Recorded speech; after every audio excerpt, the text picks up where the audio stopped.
Hi friends, Telangana రాజధాని హైదరాబాద్ ను తలదన్నేలా అమరావతిని నిర్మిస్తామని అప్పట్లో మనకొక నినాదం అయితే వినిపించింది. కానీ 10 ఏళ్లు గడిచిపోయాయి, ప్రభుత్వాలు మారాయి, అలాగే విధానాలు కూడా మారాయి. కానీ నేడు సరిగ్గా సంక్రాంతి పండుగ వేళ స్వర్ణ భారత్ ట్రస్ట్ వేదికగా మాజీ ఉపరాష్ట్రపతి వెంకయ్య నాయుడు గారు చేసిన కొన్ని వ్యాఖ్యలు ఆంధ్రప్రదేశ్ రాజకీయాల్లో ఇప్పుడు ప్రకంపనలు సృష్టిస్తూ ఉన్నాయి. అసలు అమరావతి విషయంలో ఏం జరుగుతోంది? ఒకవైపు చంద్రబాబు నాయుడు గారు ఢిల్లీ వెళ్లి అమిత్ షాతో భేటీ అయ్యి అమరావతికి పార్లమెంట్ రక్షణ కావాలి అని కోరుతూ ఉంటే, మరోవైపు జగన్మోహన్ రెడ్డి గారు ఇది అశాస్త్రీయమైన నగరం అని ఎందుకంటున్నారు? అందరూ అనుకుంటున్నట్టు రాజధాని కళ నెరవేరుతుందా, లేక మళ్లీ వివాదాల సుడిగుండంలో చిక్కుకుంటుందా? ఈ వీడియోలో క్లియర్ గా చెప్తాను. ముందుగా మీకు అమరావతి రాజధానిగా కావాలి అనుకుంటే ఈ వీడియోని లైక్ చేసి మీ సపోర్ట్ తెలియజేయండి. చూద్దాం ఎంతమంది అమరావతిని రాజధానిగా కోరుకుంటున్నారో. అండ్ ఒకవేళ వద్దు అనుకుంటే ఎందుకు అనేది కూడా ఖచ్చితంగా కామెంట్ చేయండి. నెక్స్ట్ వీడియోలో దీని గురించి డిస్కస్ చేద్దాం. ఓకే, ఇప్పుడు తెలుగు రాష్ట్రాల్లో పండుగ వాతావరణం నెలకొన్న వేళ నెల్లూరులోని స్వర్ణ భారత్ ట్రస్ట్ లో వెంకయ్య నాయుడు గారు చేసిన ప్రసంగం ఇప్పుడు హాట్ టాపిక్ గా మారింది.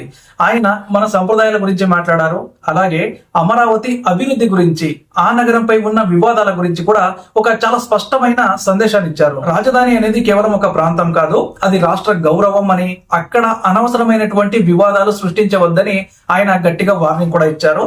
గతంలో ఆయన కేంద్ర మంత్రిగా ఉన్నప్పుడు మోడీ గారితో కలిసి అమరావతికి శంకుస్థాపన చేసిన ఆనాటి జ్ఞాపకాలను కూడా గుర్తు చేసుకుంటూ అమరావతిని రాష్ట్రం నడిబొడ్డున నిర్మించడం వెనుక ఉన్న లాజిక్ ను మరోసారి తెరపైకి తెచ్చారు.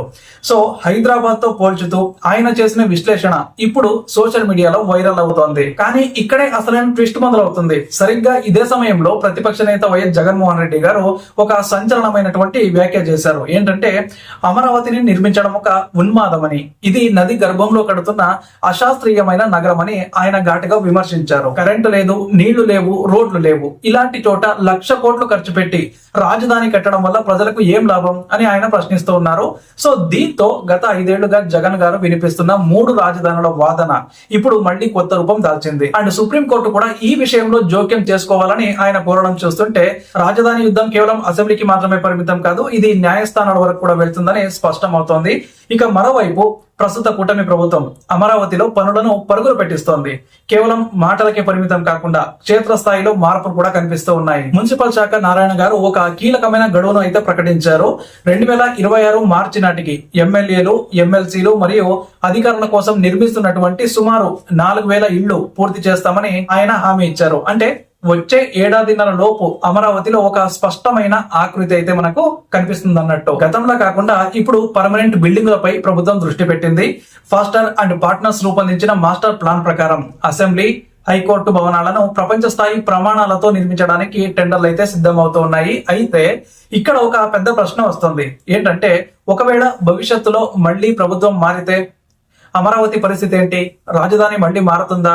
ఇదే భయం ఇప్పుడు పెట్టుబడిదారుల్లో ఉంది. కాబట్టి ఈ భయాన్ని పోగొట్టడానికే ముఖ్యమంత్రి చంద్రబాబు నాయుడు గారు ఒక మాస్టర్ ప్లాన్ అయితే వేశారు. ఆయన ఇటీవల కేంద్ర హోంమంత్రి అమిత్ షాతో భేటీ అయ్యి విభజన చట్టానికి సవరణ చేయాలని కోరారు. అంటే అమరావతిని ఆంధ్రప్రదేశ్ శాశ్వత రాజధానిగా గుర్తిస్తూ పార్లమెంటులో ఒక బిల్లు తీసుకురావాలనేది ఆయన ప్రతిపాదన. ఒకవేళ పార్లమెంటులో ఈ బిల్లు ఆమోదం పొందితే ఏ రాష్ట్ర ప్రభుత్వం కూడా రాజధానిని మార్చడానికైతే వీలుండదు. ఇది అమరావతికి ఒక చట్టబద్ధమైన రక్షణ కవచం లాంటిది. కానీ జగన్ గారు లేవనెత్తిన పాయింట్లను కూడా మనం గమనించాలి. ఏంటంటే కృష్ణా నది పరివాహక ప్రాంతంలో ఇలాంటి భారీ కట్టడాలు పర్యావరణానికి ముప్పు అని ఆయన అయితే వాదిస్తూ ఉన్నారు. అండ్ అక్కడి భూమి సారవంతమైనది కావడం వల్ల పునాదుల కోసం 1,000 కోట్లు అదనంగా ఖర్చు చేయాల్సి వస్తుందని ఆయన ఆవేదన వ్యక్తం చేస్తున్నారు. సో విజయవాడ, గుంటూరు మధ్య ఉన్న భూములను ఎందుకు వదిలేశారని ఆయన ప్రశ్న. అండ్ దీనికి ప్రభుత్వం దగ్గర ఉన్న సమాధానం ఏంటంటే అమరావతి కేవలం ఒక నగరం కాదు, అది ఒక ఎకనామిక్ ఇంజిన్.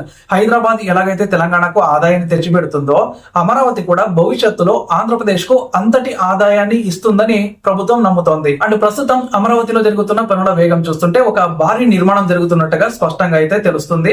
దాదాపు 24,000 కోట్ల రూపాయలు నిధులను సమీకరించే దిశగా అడుగులైతే పడుతూ ఉన్నాయి.